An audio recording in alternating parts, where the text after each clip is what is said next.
3, please join me in the Pledge of Allegiance. I pledge allegiance to the flag of the United States of America and to the republic for which it stands, one nation, under God, indivisible, with liberty and justice for all. Will the clerk please take roll? Jerry DiTullio. Here. Christine Disney. Here. Julianne Stern. Here. Patrick Quinn. Here. Will Kearns. Here. Daniel Larson. Here. Janet Leo. And Jonathan Shelkey is absent tonight. Thank you. Is there any changes to the order of the agenda tonight? Then the agenda will stand as published. Is there a motion to approve the minutes of July 20th, 2003? Mr. Chairman, so moved. You have a motion. Is there a second? Second. We have a motion that's seconded by Commissioner Leo. Any changes to the minutes? Please poll the commission. Motion approved, 6-0 with 1 abstaining. Thank you. The next item on the agenda is public forum. This is the time for any person to speak on any subject not appearing on the agenda. Public comments may be limited to 3 minutes. Would anybody like to speak on any item not on the agenda in the chamber? Do we have anybody on Zoom? There's a few people on Zoom. If you would like to speak about anything not on the agenda, please raise your hand by pressing *9.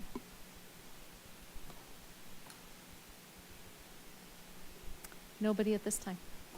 Thank you. I'd like to swear everybody in tonight who's going to be speaking on any of the 3 items, so please stand and raise your right hand if you're planning on speaking on any item tonight. Please, are you be speaking tonight? Well, come on and stand up. There you go. Do you swear to tell the truth in this matter? Thank you. Everybody's sworn in. Move on to, we're going to do things a little bit different tonight. I'm going to ask a person to read the title and the summary or the request like we did on City Council and like they do now on City Council. So item A, Commissioner Disney. Case number WZ-23-06, an application filed by the City of Wheat Ridge for approval of a zone change from Commercial 1, C1 to Mixed-Use Commercial, MUC, for the property located at 7575 West 44th Avenue. The City of Wheat Ridge, who owns property at 7575 West 44th Avenue, is requesting approval of a zone change from Commercial 1 to Mixed-Use Commercial. The zone change will result in a zoning that matches surrounding zoning designations in all directions, as well the character of the Wadsworth corridor. The city will transfer the land to Foothills Regional Housing, who intends to redevelop the property for residential use as an expansion of the Ives development, which is not permitted in C-1, but is permitted use in the MU-C zone district. Thank you. I'm going to open the public hearing. I believe the staff and the applicant would be the same tonight. Is that true? Okay, you're up.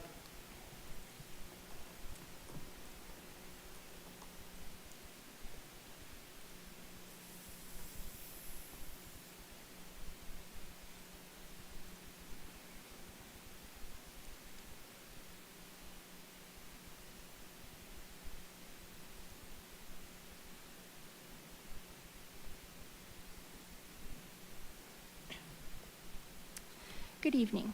My name is Elena Olivas-Loera, and I'm a planner with the City of Wheat Ridge Community Development Department.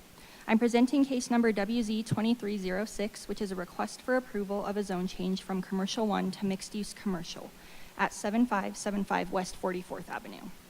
I would like to enter into the public record the contents of the case file, the zoning ordinance, the comprehensive plan, and this digital presentation. The property is within the City of Wheat Ridge. All appropriate notification and posting requirements have been met, and therefore the Planning Commission has jurisdiction to hear this case. The subject property is outlined in red, and a transfer of the property to Foothills was recently approved by City Council on August 14th, 2023.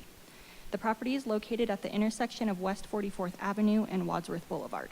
The area is primarily commercial along Wadsworth and residential to the east and northeast. The property measures about .373 acres in size and contains a bank building built in 1973,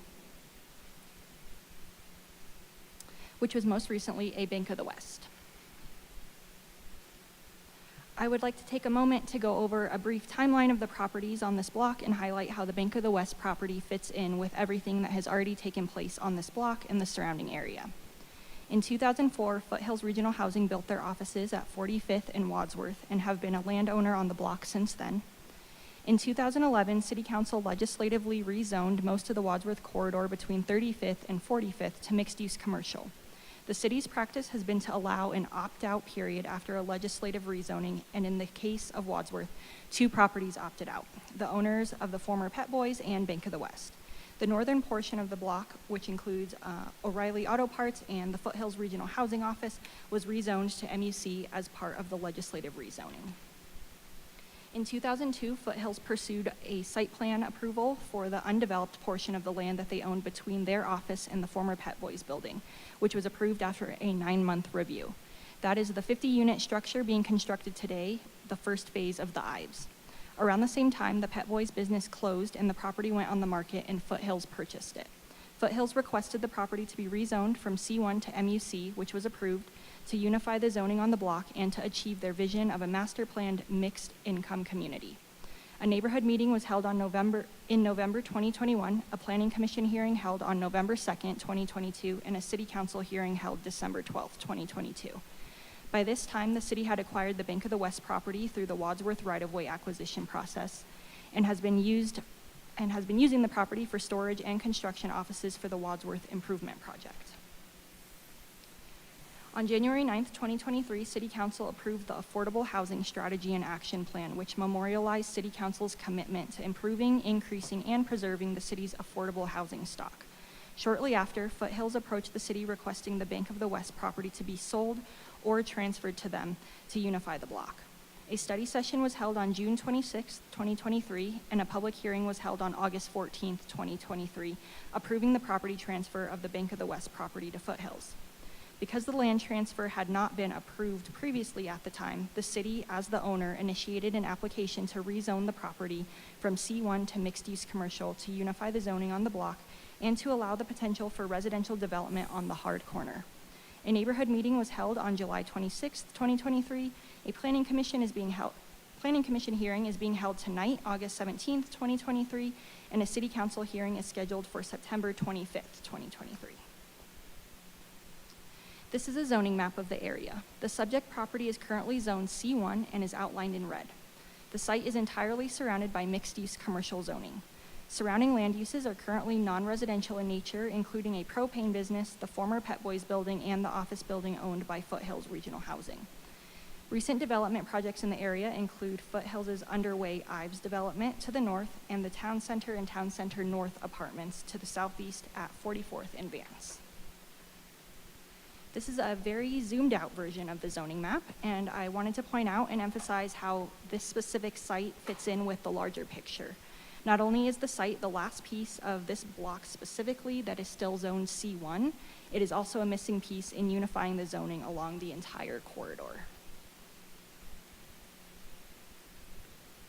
This is a view of the subject property looking east from Wadsworth Boulevard. It is a 6,625 square foot bank building with parking.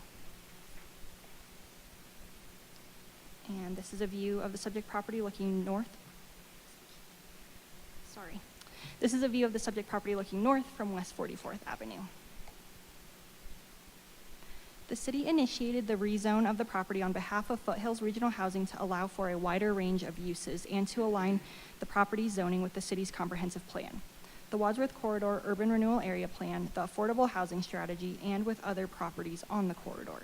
Should the zone change be approved, Foothills intends to redevelop the site as part of a future expansion of the Ives development. The current C1 zoning is reflective of longstanding commercial uses in the city. The C1 zone district allows a wide range of commercial land uses, which include office, general business, and retail sales and service establishments. By contrast, MUC zoning allows residential uses, commercial uses, or a mix of the two, and the permitted retail uses are greater in number. The MUC designation would allow more flexibility for revitalization of the site and will provide standards for a future redevelopment. The proposed MUC zoning allows residential uses, commercial uses, or a mix of the two. The MUC district is complementary to the context of the corridor and the surrounding zoning and land uses and provides a wider range of allowed uses than the existing C1 zoning. This table summarizes the current proposed zoning's development standards. Most of the proposed zoning development standards would apply if the property redeveloped in the future. Most notable differences between the two zone districts include building height, setback requirements, and build-to requirements. The design standards in MUC are strict and include architectural standards, open space requirements, setbacks, and parking requirements. I would like to note that the maximum height in MUC is taller than C1 in part because this property is located in the area that voters exempted in 2008 from the charter's height and density limitations. That means that a single-use building can be up to 4 stories or 62 feet, and a building that is vertically mixed use can be up to 6 stories or 90 feet. As a requirement of the zone change process, a neighborhood meeting was held on July 6, 2023 in a virtual Zoom meeting setting. 3 people attended the meeting and did not have any concerns. Because Wheat Ridge is not a full-service city, we sent the application on referral to outside agencies, including fire, water, and sanitation, as well as completed an internal review.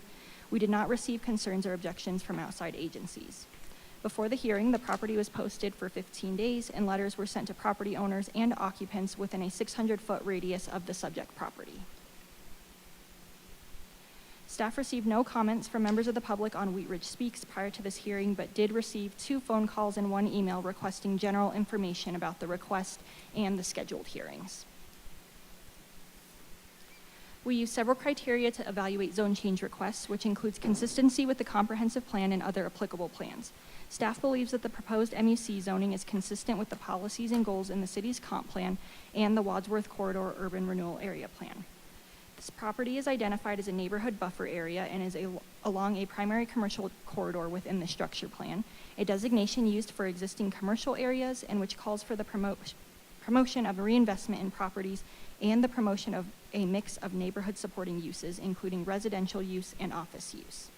The Wadsworth Corridor Urban Renewal Area Plan calls for many of the same policies and goals of the city's comp plan, including high-quality architecture and design, the incorporation of new and existing uses that accommodate existing and future market demands, and the revitalization of existing neighborhoods. The mixed-use commercial zoning designation is appropriate for the subject property, allowing the existing land to be conforming and enabling the possibility of a future redevelopment, which aligns with the city's adopted goals and policies. Ultimately, staff is recommending approval of the request for the following reasons. Based on the character and land use patterns of the area, the MUC zone district in this area is more appropriate than C1 in terms of allowed uses for the property. For that reason, the zone change should not have an adverse effect on the surrounding area. Staff finds the zone change to MUC is supported by the city's comprehensive plan and the Wadsworth Corridor Urban Renewal Area Plan, specifically the vision for high-quality architecture and design and the revitalization of existing neighborhoods and reinvestment in aging commercial properties. The zone change request supports the comprehensive plan and affordable housing strategy by enabling investment in the property, by aligning the zoning with the city's mixed-use goals for this corridor, and by enabling multi-unit housing to be built on Wadsworth, just outside of the commercial core, and with good access to transit and multimodal facilities. Planning Commission will recommend a decision to City Council, who will also review the zone change request. First reading will take place on August 28th, and the public hearing will take place on September 25th. If City Council approves the request, then the zone change is approved. The zone change would allow Foothills more flexibility in terms of their site plan. Following approval, Foothills would be required to submit a formal application for an administrative site plan review for the redevelopment of the property. Staff has not received or reviewed any development plans for the site at this time. If the zone change is not approved, Foothills can still proceed with multi-unit development on the balance of the MUC portions of the block. That concludes my presentation. Thank you. Thank you. Since we don't have any applicants, the city's the applicant, do you want to stay there or have a seat to answer questions? Where do you feel more comfortable? I will go back to my seat. Okay. I'll go to my right. Any questions for staff tonight? To my left, any questions, comments? Commissioner Larson?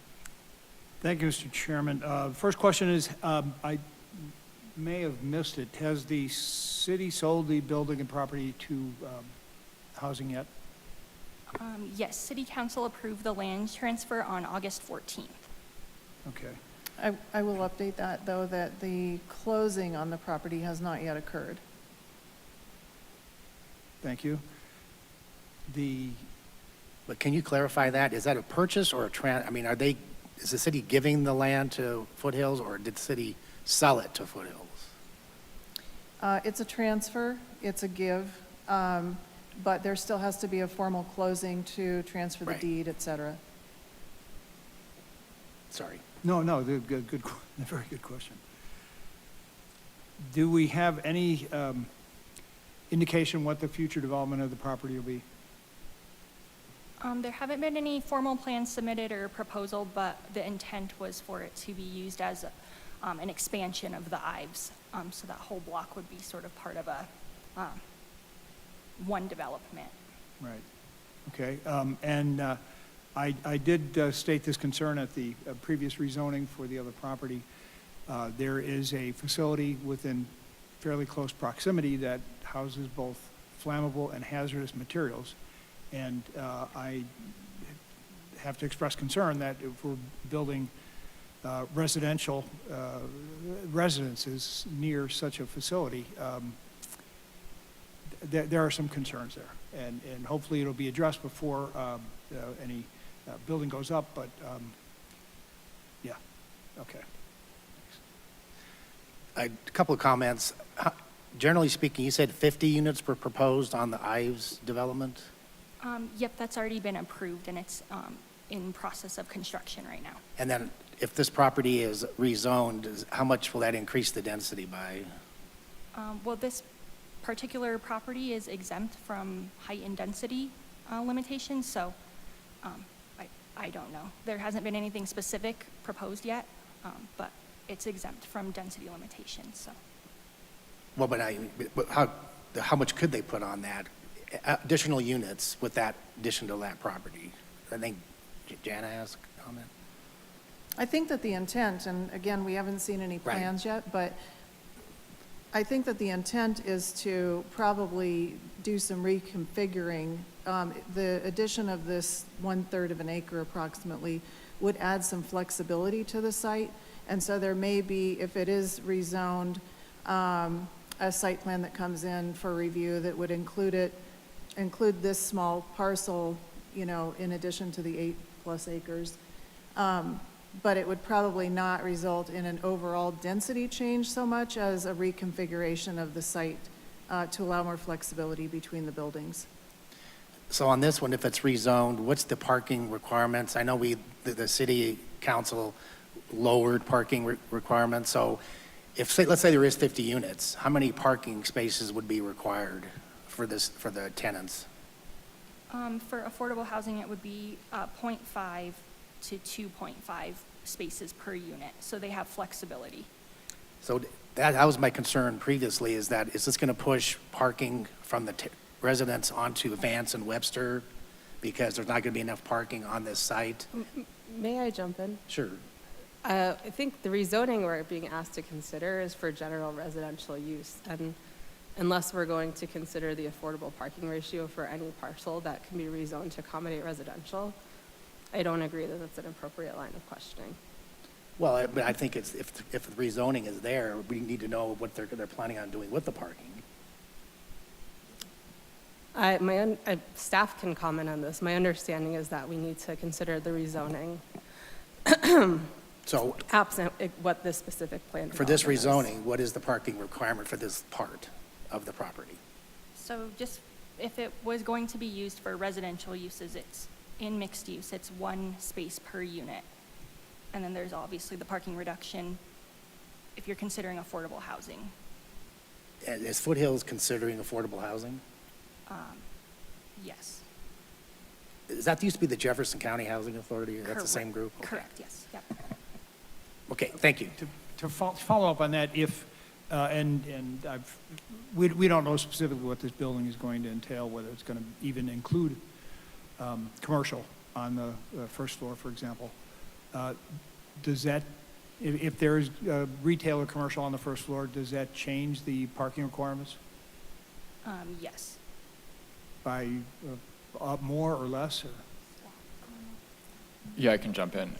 So if there was a commercial component, they would be required to provide parking for the commercial in addition to the residential, so it'd be more parking on site. And how is that figured? Is it by the square footage of the retail, or? Yes, it's by square footage. So some uses like restaurants have more parking required, and then something like an office probably has less parking, so it depends on the use. Okay. But we at this point, we don't know whether there will be a commercial element in the building. Correct. Thank you.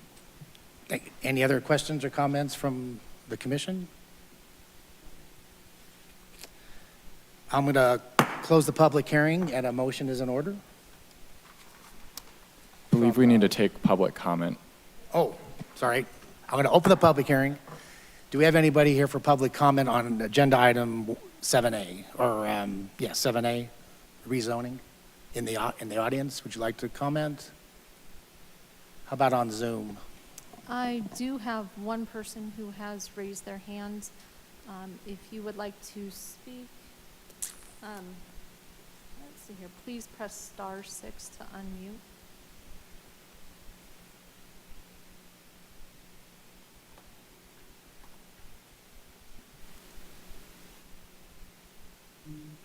Can you hear? Hello, Is can you this hear me Eric? okay? This is. Eric, can you hear us? I can. Okay, you're going to have to speak up. It is a little difficult to hear you. Okay. My question is, has there Actually, been, before you start, can you give me your first and the spelling of your last name and your address, please? Eric, E-R-I-C, Heineke, H-E-I-N-E-C-K-E. Can you, sorry, like I said, it's very difficult to hear you. Can you slow it down and speak up a little, please?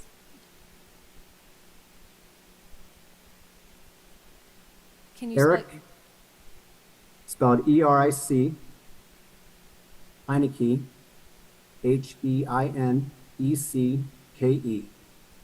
and your address, please? 4495 Vance Street. Thank you. You will have 3 minutes.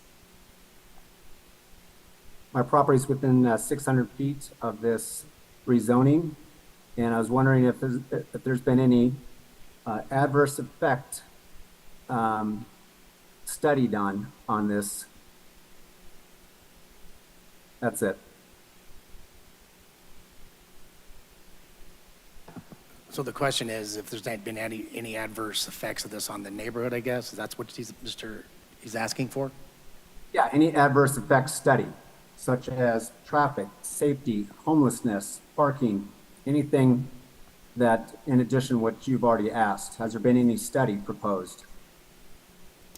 No, not at this time. The property hasn't been redeveloped yet, so that's something that would be evaluated during site plan review, should the zone change be approved.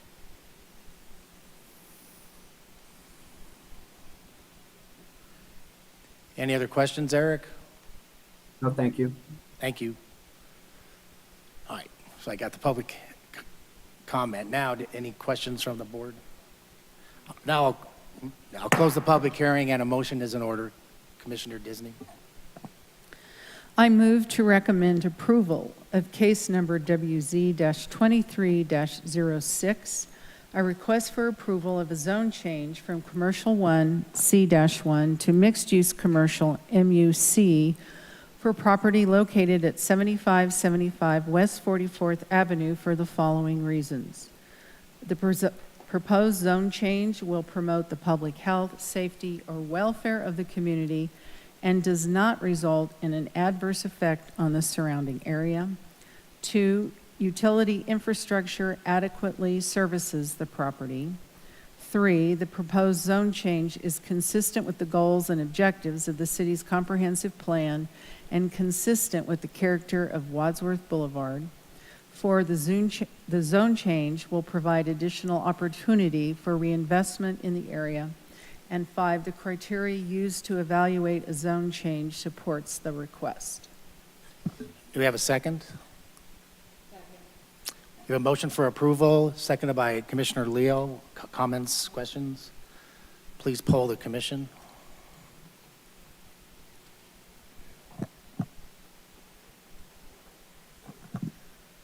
Motion approved, 6-1. Thank you. We'll move on to item number, letter B.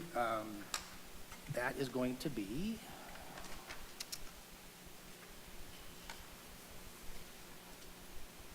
Commissioner Larson? Commissioner Quinn. Thank you, Mr. Chair. Case number ZOA 23-08, an ordinance amending Chapter 2 and Chapter 26 of the Wheat Ridge Code of Laws concerning the city's subdivision and development review requirements and making conforming amendments therewith.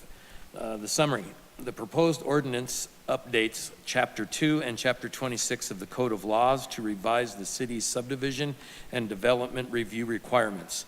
The ordinance accomplishes three main goals. Number one, to prioritize meaningful public engagement and education intended to inform the public of impactful subdivision applications. Number two, to reduce reliance on public hearings when the proposed uses and designs proposed are permitted by the underlying zoning.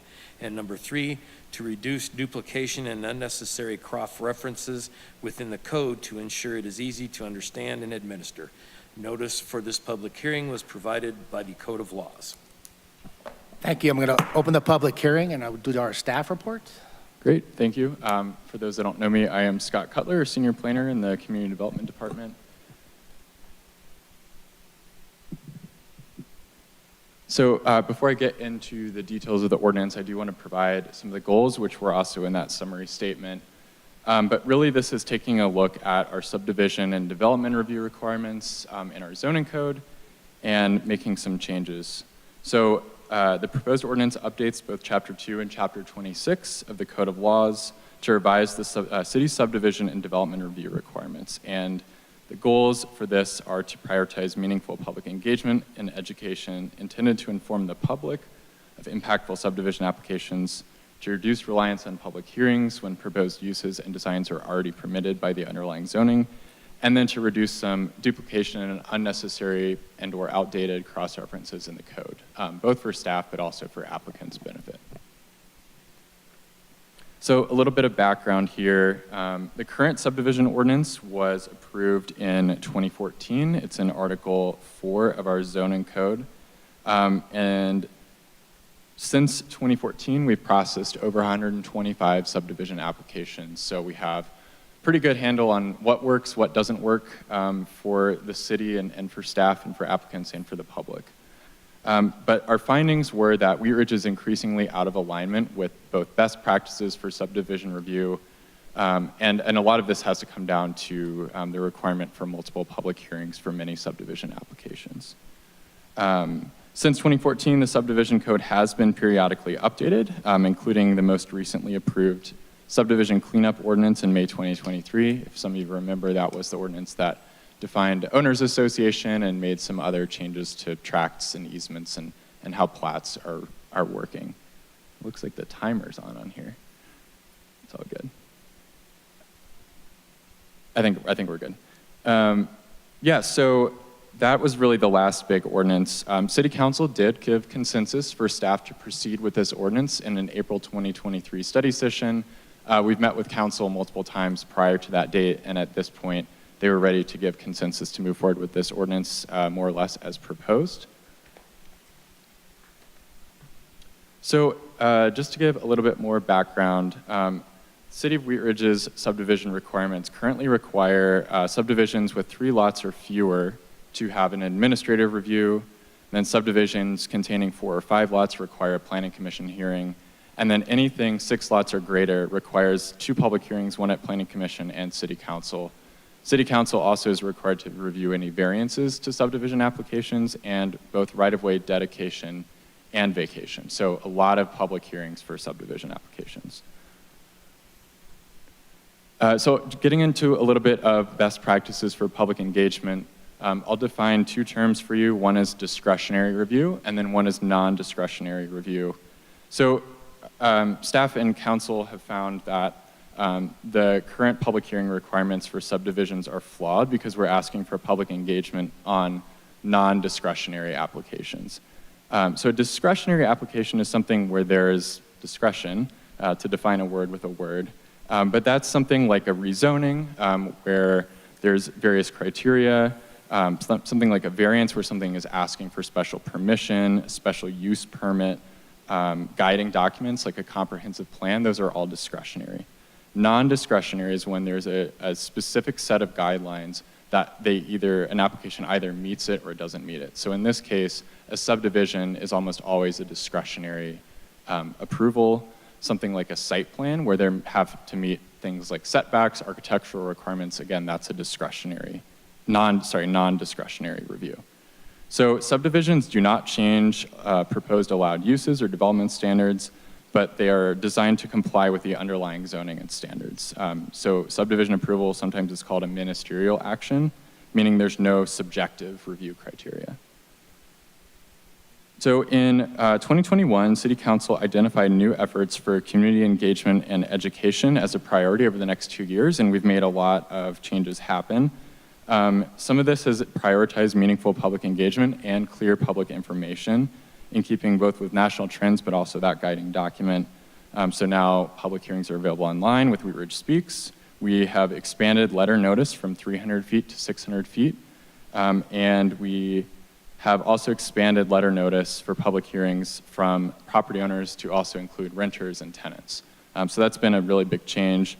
There's also an active development project maps in the works with our GIS division, and that has an anticipated launch date of the end of this year to have an online map where the public can go on and see current development activity, current construction activity, things of that nature. So City Council's Community Involvement Task Force was established in 2021, like I said, and they created a community involvement strategy as the guiding document with some framework. And so there's 3 types of public engagement. There's the informing or educating. There's the consulting, where we're asking essentially for feedback. And then there's involving, which is really much more involved workshops and public, not necessarily public hearings, but open houses and things of that nature. So a public hearing does involve a request for public comment and testimony, and that's considered consulting the public. So the promise made to the community when consulting is that the community's comments and feedbacks can be considered in the decision-making process. And consulting is best deployed when input or feedback from the community is helpful in determining alternatives or there's the need to understand community desires. So again, that discretionary review, a rezoning is a perfect example where we do want to consult the public. Comprehensive plan coming up, that's another great time to consult the public. So when there are public hearings that invite comment, but that comment is not able to be considered, that really creates division, mistrust in the community. And so we've struggled with that pretty significantly with subdivision applications where a developer is proposing a use by right on the property, they're meeting all of the requirements, and they still have to go to a public hearing where someone could come up and be opposed to that. So from the developer standpoint, that introduces uncertainty, risk, and lengthens the overall process. And from the public standpoint, that also invites mistrust because we're saying, we want your comments, but we actually have to approve this application. And then from staff standpoint, again, we're undermining public trust. We're expending a lot of resources on those hearings. And we also introduce liability if approvable subdivisions are not approved by decision makers and put the city at a disadvantage in that way. So lastly, I do want to briefly touch on the American Planning Association. That's our professional association's Equity and Zoning Policy Guide, which makes similar recommendations. Essentially, they're saying only require public hearing when there is a genuine need to use discretion in applying zoning criteria.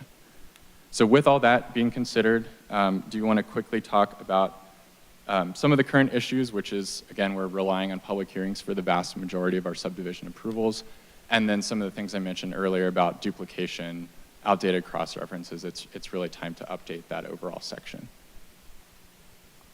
So with all that, we have a proposed ordinance summary for you.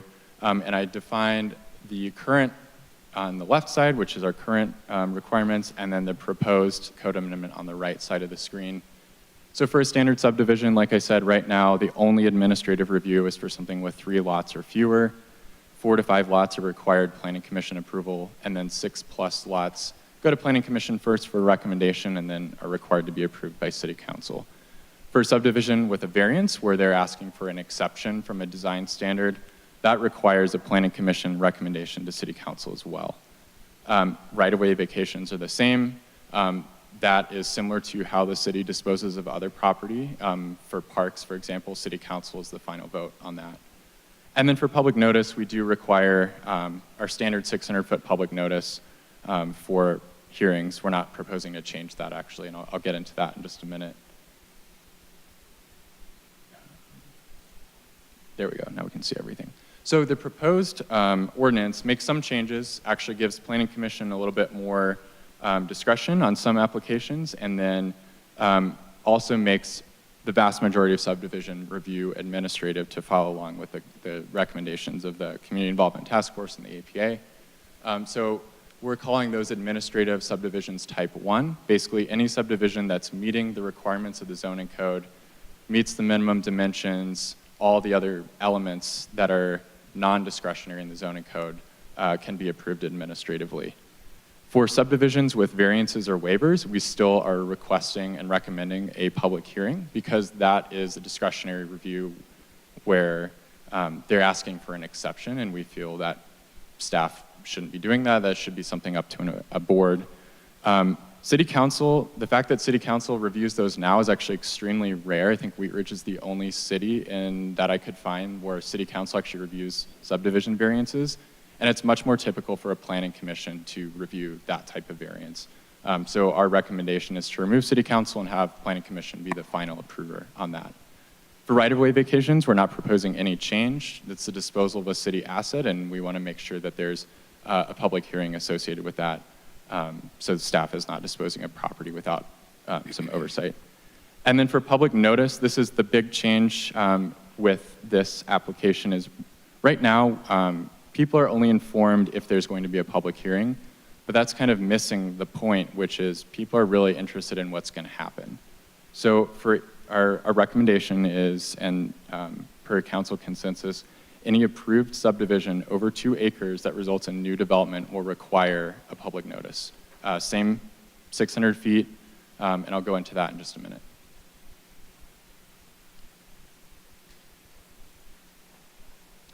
So to get into the notice a little bit, this is a bit of a trade-off because we don't currently do this now, but like I said, public notice will be required upon approval of subdivisions over 2 acres. To give you some reference, 2 acres is about half or just under half of a city block in Wheat Ridge, so that's kind of the level of impact that you'd be seeing. We don't provide notice at all right now for any subdivision approval, and so this would be a change of these larger subdivisions that are more impactful. I'm thinking of Hilltop Estates, for example, at 32nd and Kipling. That would have required a notice in that instance. And the letter is supposed to include a description of the approved subdivision, information on the zone district, and then a common question that staff gets frequently is, what are the permit requirements? What are the construction hours? What can I anticipate happening on my street? And so our intent is to include all of that information and also make it in plain language. A lot of city documents are really formal, and I think people kind of glaze over when they read them, and the point of this is to be an approachable document with staff contact information and a really detailed description. And that's all in the ordinance. But yeah, it's meant to inform the public with balanced, accurate, and objective information within 15 days of approval. Lastly, the proposed ordinance does some cleanup. There is a lot of duplication in the code. There's a lot of duplicated sections in the code, and we're trying to simplify the amount of page flips that both an applicant and staff have to do. One of that is revisions to the review process chart in Chapter 26-106. That's kind of a mess right now. It has multiple cross-references, and we're actually going to try to rely on that chart more. We're not actually proposing to change anything except for the subdivision portion, but we're relying on that more. We added an appeals column that shows how you can appeal something. Right now, all that is buried in the code, and we just want to make it a lot more user-friendly. And then Chapter 2 is the Planning Commission responsibilities. And like I said, we're proposing to clean that up as well, add in the Planning Commission responsibility to approve variances. And that is it. I will go down there and take questions. Thanks. Thank you. Do you have any questions to my right? I have a question, just for clarification, but the slide is gone.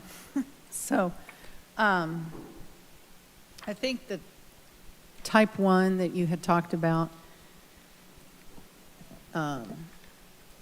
it was, I can't remember. I have a short-term memory. I didn't see the slide.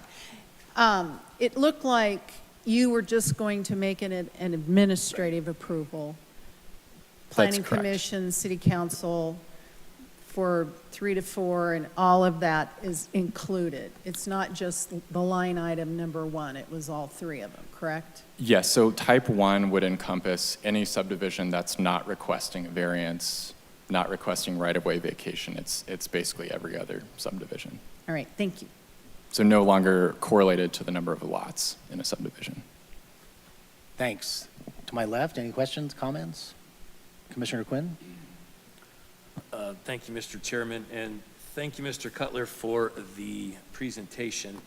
On this first type, which was basically just a review, it's 6 or more lots, it could be, correct? Is that what that said?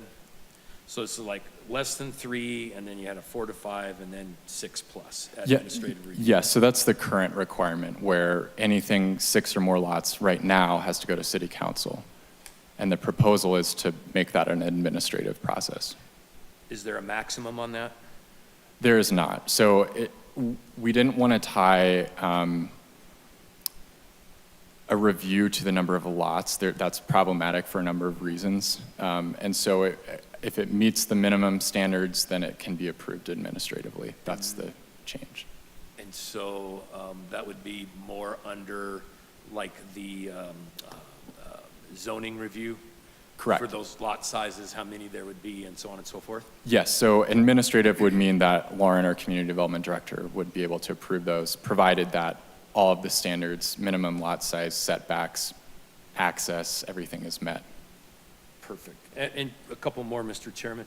And anything over 2 acres, we would send out notice to the citizenry around the impacted area? Correct, yes. Thank you. And as the individual that called in on the previous item, during the zoning, it would be, that's when impacts, like this guy had talked about parking and so on and so forth, that's when the public has opportunity to talk in the zoning changes, if there are any, correct? Yes, if there is a zone change, that's when the discretionary review is. That's when there would be a public hearing here and at City Council. If it's a use by right where the zoning is already in place, so it's an allowed use already, there's likely not a public process, but that's like any other property. If you can build something that's allowed, you don't need public input. Perfect. Thank you, Mr. Cutler. Thank you. Commissioner Larson? Thank you, Mr. Chair. And I can appreciate what the city's wanting to do here.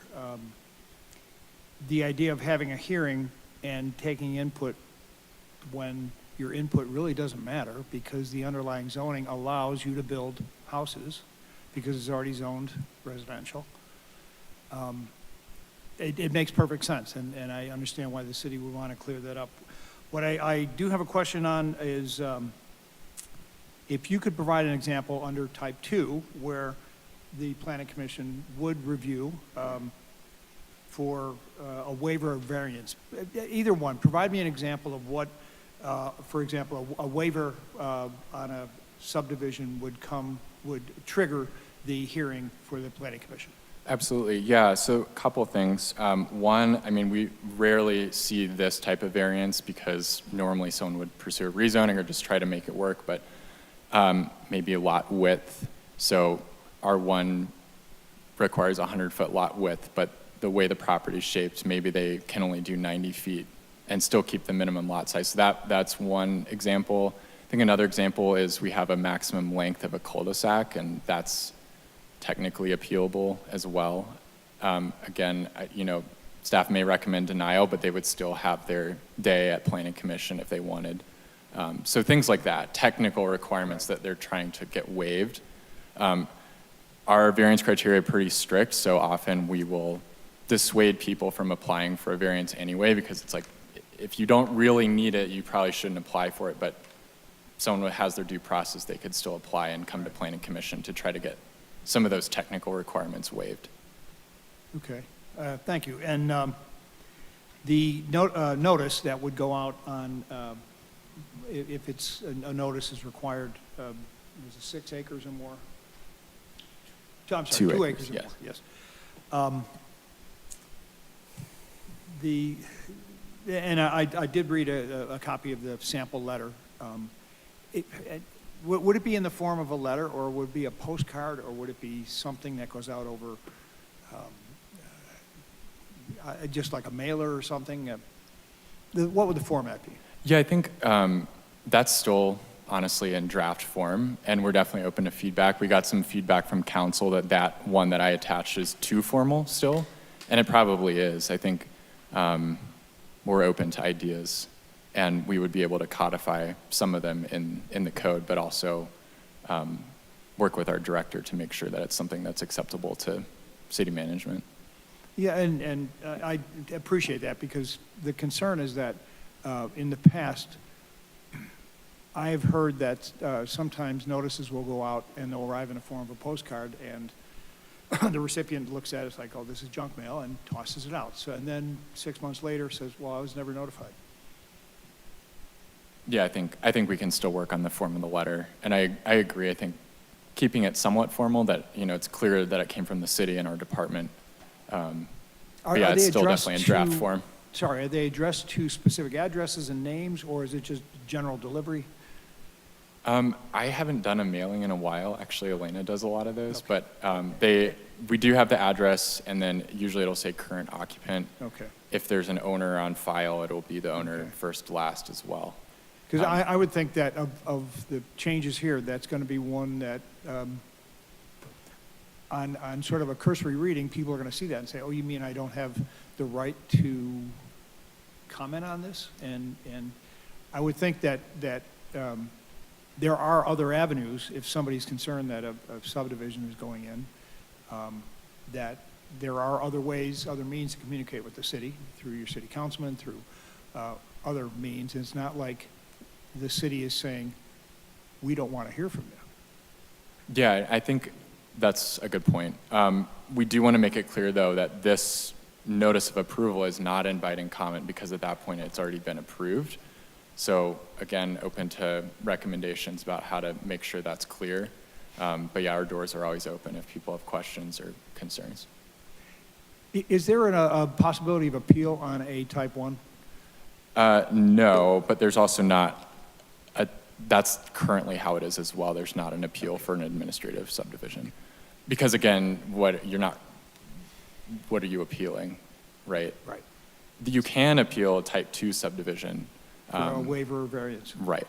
Yeah, okay. The only other comment I'd make at this point, Mr. Chair, is that anybody watching on TV or listening, I would recommend in the packet of materials tonight, beginning on page 43, is the city's community involvement strategy, and that if you're interested at all in seeing, or at least having your voice heard within the city, this is a very good place to start.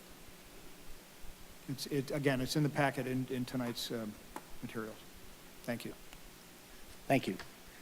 Would setbacks be part of the variance process if somebody wanted to appeal or get a variance on setbacks, or not to say the four-letter word parking? Like if they wanted to actually do a subdivision and they wanted a variance on parking or setbacks or anything like that, is that considered something that they can appeal? So that's a different variance process from what we're talking about. That's a development standard that's related to a site plan. So that's still the same variance process, Board of Adjustment, or depending on the level of waiver, Community Development Director. This is specific to the subdivision ordinance where things like lot size, but we're not looking at buildings when we're looking okay. at subdivisions. It's just the buildings itself. Yeah. Well, at first I was concerned about this, but I know that in the past, we've had the council chambers packed on a subdivision, and the council really had to approve it because there was no way legally that if it was killed or denied, they would be sued and lose. So this makes sense, and I like the type 2 where they can appeal or get a variance on certain things within the, so I think it's a good change. So thanks for the work on it.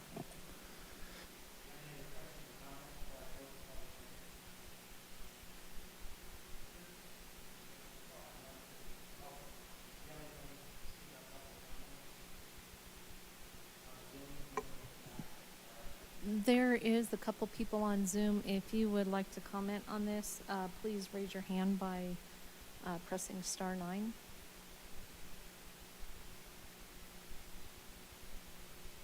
Nobody.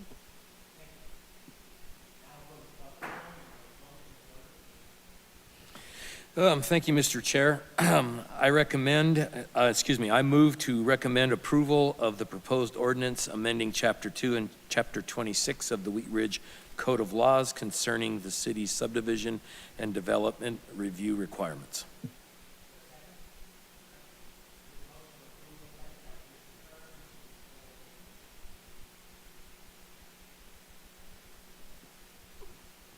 Motion carries 7-0.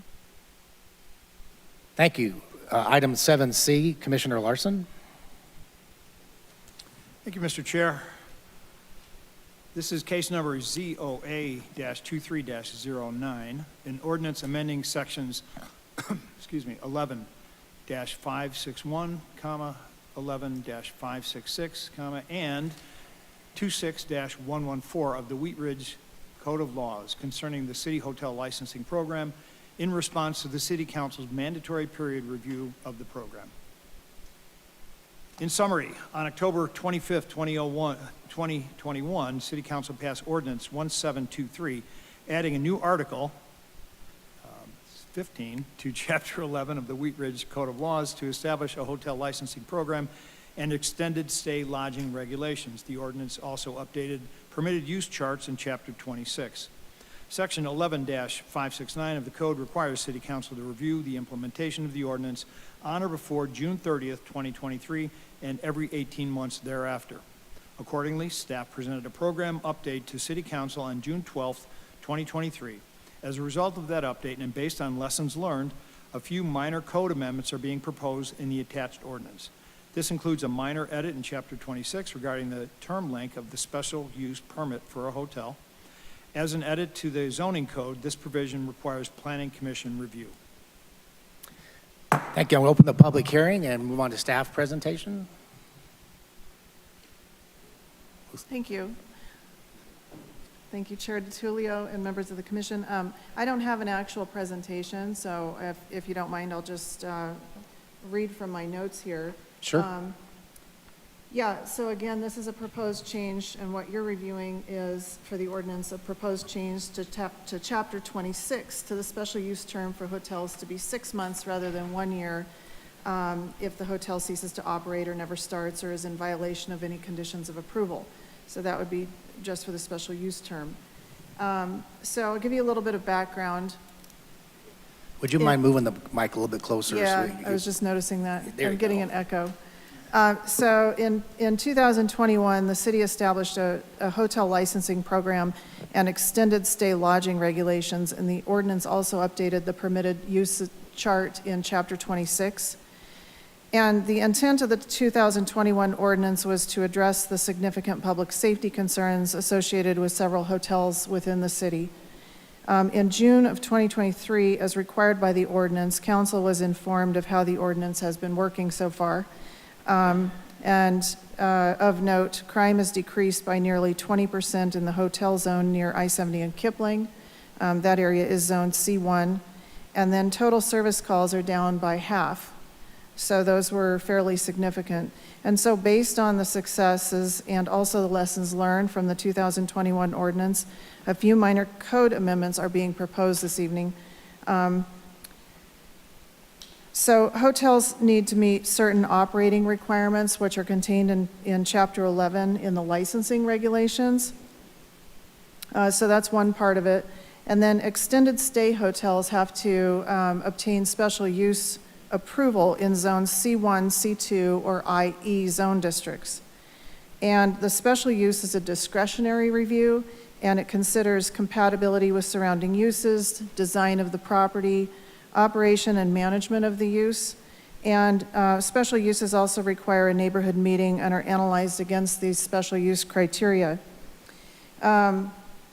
So within the code right now, certain special uses do have a 6-month grace period for not operating before their special use expires currently, and then others have up to 1 year, and currently hotels have a 1-year period.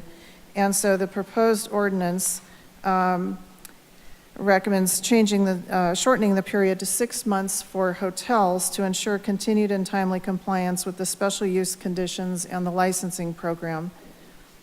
And so in summary, again, the Planning Commission is required to make a recommendation to City Council on any amendments to Chapter 26, which is the zoning code, and staff is recommending that the Planning Commission recommend approval of the changes to Chapter 26, shortening the special use term to 6 months. And so I am available, that wraps up my presentation, and I am available for any questions. Thank you. To my left, any questions? Commissioner Quinn or Commissioner Larson? Just a couple here. This specification is for the special use permit for hotels that are within zone district C1, C2, or industrial. Are there any hotels in Wheat Ridge that are not? That are not in one of those zones? In one of those three. Currently, we have one hotel in the C1 district that has a special use permit. Otherwise, I don't think there are any others. The only hotel not in one of those districts, I believe, is the Hampton Inn, which is under construction at Clear Creek Crossing, and that allows extended stay at Clear Creek Crossing. Right. But that's totally separate, really, from those districts you described. So basically, every hotel, with the exception of the new one, in order to apply for a special use permit to allow extended stay, would have to have that permit reviewed every 6 months. Am I reading that right? It's actually if they become non-compliant, or they cease to operate, or they never start to operate. So for example, if a new hotel was proposed in a C1 and it never started operating, never obtained a building permit, never was built, then that would trigger the 6 months. And then beyond that, if a hotel was in operation, ceased operating for a period of 6 months or longer, then that would trigger that also. And then there's also the conditions of approval. So if for some reason a hotel became non-compliant with the special use conditions of approval that were attached to the approved document, then that would also trigger it. And all of those circumstances are included in the ordinance, right? That is correct. Okay, so if there's a violation, or if there's I think a certain threshold that if there's a certain number of police calls, service calls come in, then that special use permit would need to be reviewed again. Yeah, if that was a condition. And then there's also the licensing provisions portion of it. So it would depend, right now we're talking about just the special use conditions of approval and what's contained in Chapter 26, but there could also be, separately from that, licensing concerns. Okay. Thank you. Thank you. To my right, any questions, comments? How about the public? Do we have anybody here on the public? I got it. There are still 2 people on. Please raise your hand if you'd like to speak. If you're on the phone, please press *9 to raise your hand.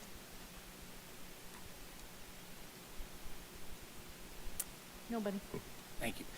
Just one question. Do we have really any hotels offering extended stay now, like they were in the past, like the American Motel or Hotel? Or have they all kind of stopped doing that because of the changes in the city's code? Sorry, having trouble with my speaker here. The only, does the Apple one? Yeah, I don't think so. I would have to double check. Just haven't been here long enough to know all of the hotels and what they allow and Probably what a they good don't thing. allow. But currently, we do just have the one with the special use permit. And then I know of at least two that are on, one has been rezoned for residential development, the American Motel, so they're kind of on a separate track. Not sure about the others though. Best Interstate Inn as well is kind of on that Right. rezoning path too. And they have to add kitchens and amenities that would be like for extended stay, which is a good thing.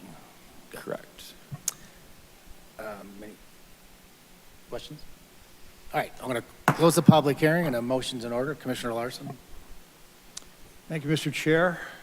I move to recommend approval of a code amendment modifying Chapter 26 of the Wheat Ridge Code of Laws concerning special use permits for hotels. Is there a second? Second.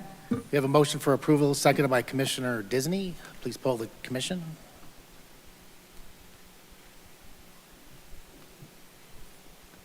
Motion carried 7-0. Thank you. That concludes our agenda. As far as cases go, we'll move on to new business. Item A is upcoming dates.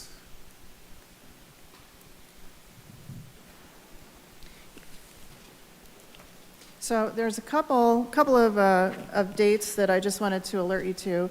I hope you saw the email. The Boards and Commissions Barbecue is being held August 30th at Anderson Park from 5:30 to 7:30. I hope to see you there. And then another date, or a couple of dates, on the North I-70 and the Crown Hill Lutheran Let's Talk surveys open until September 8th. But there is an open house that will be held on August 31st at the Rec Center from 4:30 to 6:30 p.m. So those are my updates for dates. And I'm sorry, Jenna, the open house is for those two neighborhoods? Correct. Got you. Thank you. Anything with the comprehensive plan or project and development updates? Yep, I have a whole update on the comprehensive plan if we are ready to move on to that. Sure. Okay. So this is a work in progress, and as you know, Jeff Hurt is not with us. He's moved on to another city, but we are still proceeding pretty rapidly with the comprehensive plan.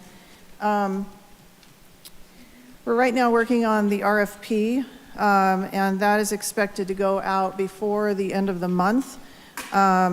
I don't have the exact dates nailed down yet because we're trying to coordinate internally with committees and that sort of thing. But the RFP and also the consultant selection, we expect to last maybe into early October.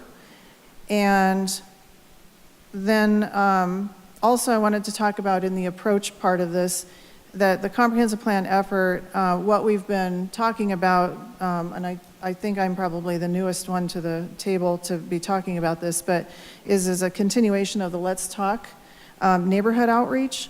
So it would fall under the Let's Talk Wheat Ridge, and whether that's Let's Talk City Plan or some other name is whatever it's branded. We do have about 1,500 registered users under the Let's Talk platform, and so that gives us a really good base to start off of and a whole lot of common themes to build off of, such as homelessness, public safety, traffic, et cetera. So that, I feel like we're ahead of the game on that. I worked for other cities, and this is a really robust public engagement system, and I'm really proud to be a part of it. With regard to the comprehensive plan elements, I want to just talk about kind of an overarching, the elements that are normally included in a comp plan include community character, perhaps future areas of growth versus stability, affordable housing, and mixed income housing are usually a part of that. Commercial corridor improvements, neighborhood commercial areas, and with all of these, the public engagement will really inform these elements and what they develop into over time. during the process. In addition, we've got a lot of other plans going on that are either already, moving forward or will be moving forward at some part during this comprehensive plan process, which is expected to take probably 18 to 24 months, probably closer to 24 months with the RFP process included. And those include, for example, the Parks and Rec Master Plan, the Stormwater Master Plan, the Economic Development Strategy, the Sustainable Action Plan, and the Residential Waste Engagement Strategy. So a lot of really exciting other plans that we're hoping to loop in with the public engagement, whether that is in the form of open houses or other creative methods of doing that. And they may, it depends on where each of these other plans are at in their process as to where and how they land within the comprehensive plan process. But I think that that's going to be a really good kind of joint effort for public engagement. So right now, and I'm giving you a real ballpark here on the schedule because, again, we haven't ironed it all out yet. But again, consultant selection is probably from now until October of this year.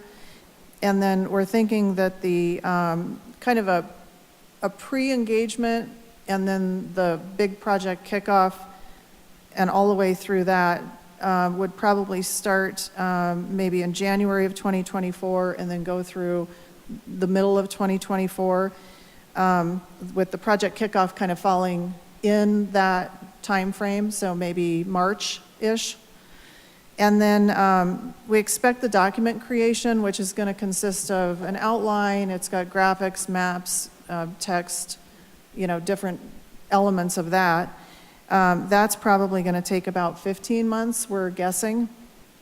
And so we're hoping for the plan adoption in late summer of 2025. And so I know last time you asked about how are y'all going to be involved. And so what we have just at a high level figured out, and until we get into the real, nuts and bolts of it, I would envision at least 2 study sessions at key points during the plan's evolution. So probably one during the draft framework of the elements I discussed before, such as community character and those type things. And then at least one other study session to review the full plan in a draft form. And those are really, in my experience, those seem to be really good points in which to insert the Planning Commission to get your feedback and direction and thumbs up on, hopefully. And then as part of this, we haven't exactly figured out how this would work, but there's a, on our website now, on the Let's Talk, there's a page on becoming a neighborhood champion. And so what we're kind of envisioning is comp plan champions or some iteration of that. And so it could include as a comp plan champion, and this could take the place of something like a steering committee or something like that. But the champions of the comprehensive plan, really the point is to get the word out, right? Because the more feedback, the better. And I'll share with you, I'll get you each one of these, but it includes word of mouth, postcards, yard signs, social media, any combination of those. And what we're thinking is there's kind of a menu of choices, how much you want to be involved, how little you want to be involved. It could be just as much as putting up the yard sign with a QR code on it that directs people to where to go to provide comment and input. Or you could be bigger champions of the effort as well. So I'll share this with you. But really, in addition to that, the champions, as we're kind of loosely calling this, would include road shows to maybe Rotary, local schools, community groups, the rec center, other boards and other boards within the city. And the intent would be to gain interest, gather input, encourage participation, especially through the Let's Talk Wheat Ridge platform. So we'll have more details to follow. We look forward to all of you helping to make this a really successful effort. And I'm happy to answer any questions that I can. Questions? I guess Okay. we're good so far. I'll go ahead. I'm going to bring each of you one of these just so that you have them. And if you haven't seen this yet, or maybe you have, and it's just a good reminder. Commissioner Larson? Thank you, Mr. Chair. Two things real quick. Scott, if you don't mind, would you give us a little bit more about this project map that you guys are thinking of? It sounds really interesting.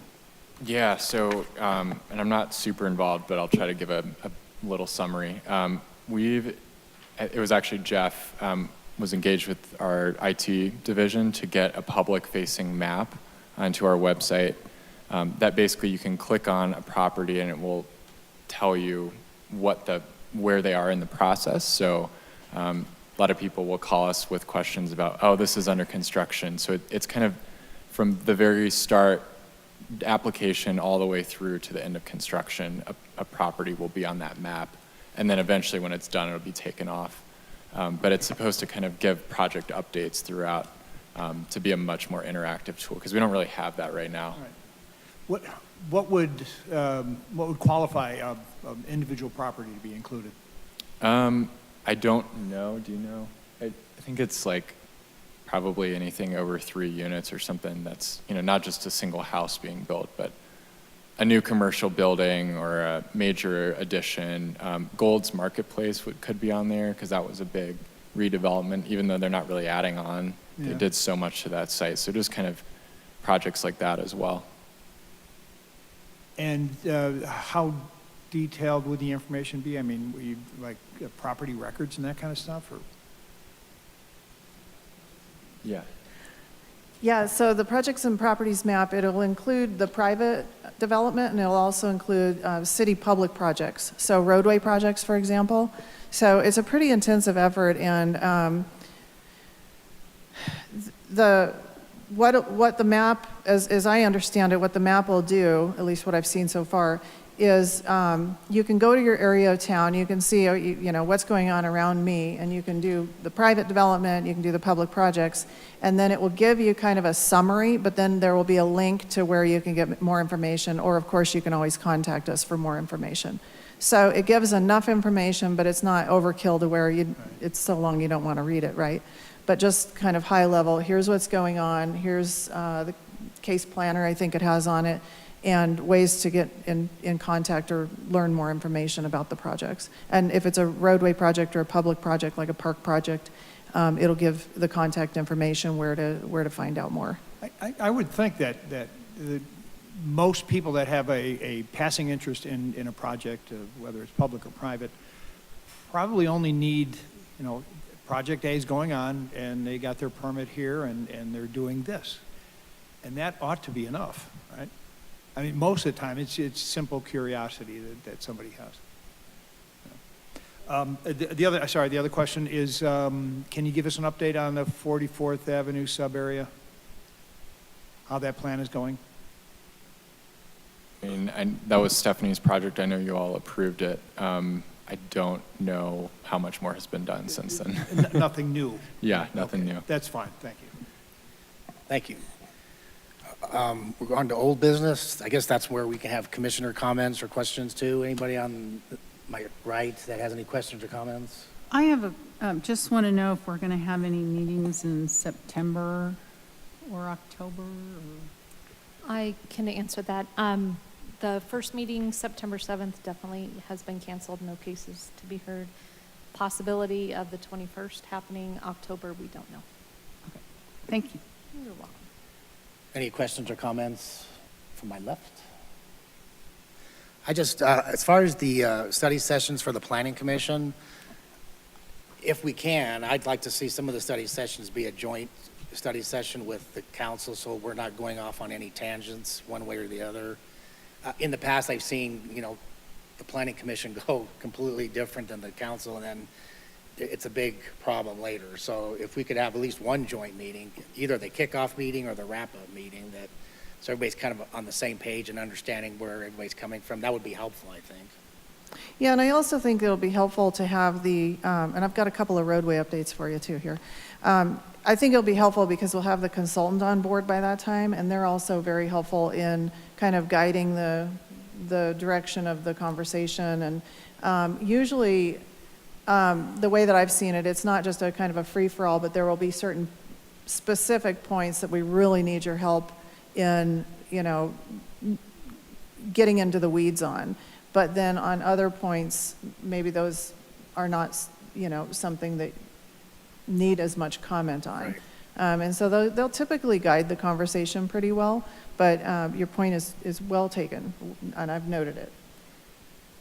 The other question I had is, so if the subdivision changes that passed tonight are approved by city council, so like 44th and Wads, if that, it was approved by council, the rezoning, that subdivision then would just be administrative review, or the Lutheran property, because Lutheran was rezoned before last, is that true? Lutheran hasn't been rezoned yet. It's still actually a planned Oh, it hospital. hasn't? The only thing that's been adopted was the plan, like Oh, a the guiding plan, okay. plan. Yeah, so there's still going to be a very robust public process Yeah, for so that'll be a Lutheran. rezoning Yeah. coming up eventually. Yeah, subdivision's really often the very last step in a process where Right. someone just needs to know where are their easements going, where's the lot lines going, and that's it. So 44th and Wads, I don't even know if they need a subdivision, to be honest with you, because there's already stuff out there. I mean, they might have to do like a lot line adjustment. Well, they've already had a subdivision on the property that was already rezoned. It was already, I mean, there was already a lot. Oh. They did a lot line adjustment, but there was already a vacant lot there. Good. And then the last thing I was going to mention, if somebody from the public or on the board is talking about something that may be not germane, then you can just call a point of order, and then you could appeal, whoever you're calling a point of order on can actually appeal to the chair if they want to still ask their question. I think the parking question was germane only because we were talking about a rezoning for that corner, and if it sounded like I was talking about the whole property, I was trying to wrap it in. So, but point of order works. If somebody is, and the public too, if they're talking about cats and dogs and the agenda item is a rezoning, you can say point of order. It's not germane, so.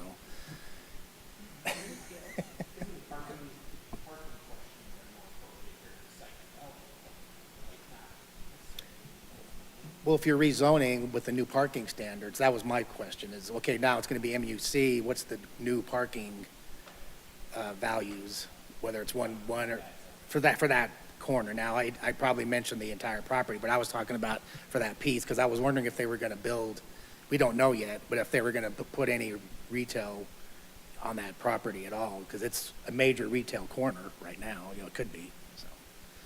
But we don't have a plan. You know, there's no plan from them, from the developers. So with that, any other questions or comments before we adjourn? I just have a couple of updates. You do? Yeah. Okay, go for it. You asked for some updates last week, or Oh. last meeting, so I thought I'd throw in a couple here that I know about. On roadway projects, you asked for a kind of a percentage. I don't have that percentage complete, but I do know that we're about a year out to completion. If you go on to What's Up Wheat Ridge, you can find the Wadsworth projects, and they're doing weekly updates, and it's kept up to date pretty well, so. And then I thought you might be interested in the Youngfield beautification. That's a plan between 30th and 40th Avenues. They're in the preliminary design phase. There were two themes picked. One was Plains to Peak, and the other one was Sowing Happiness. The 30% plans are into CDOT now, and 30% meaning 30%, a third engineered, basically. So some idea of what's going, but not final plans. But we do expect to have comments back from CDOT any day now. And then on development activity, I thought you'd be interested to know that we did issue the building permit for the Hampton Inn at Clear Creek Crossing. We are about 1 year out to the hospital opening, almost to the date. And then the parallel apartments over by the Ward Station, those received their final certificate of occupancy. And that's all I have. Thank you. Thank you. Do we have a motion to adjourn? Commissioner So Stern? moved, Mr. Oh, Go ahead. All right, we have a motion to adjourn by Commissioner Quinn, seconded by Commissioner Stern. Please poll the commission. Motion approved, 7-0. We're done.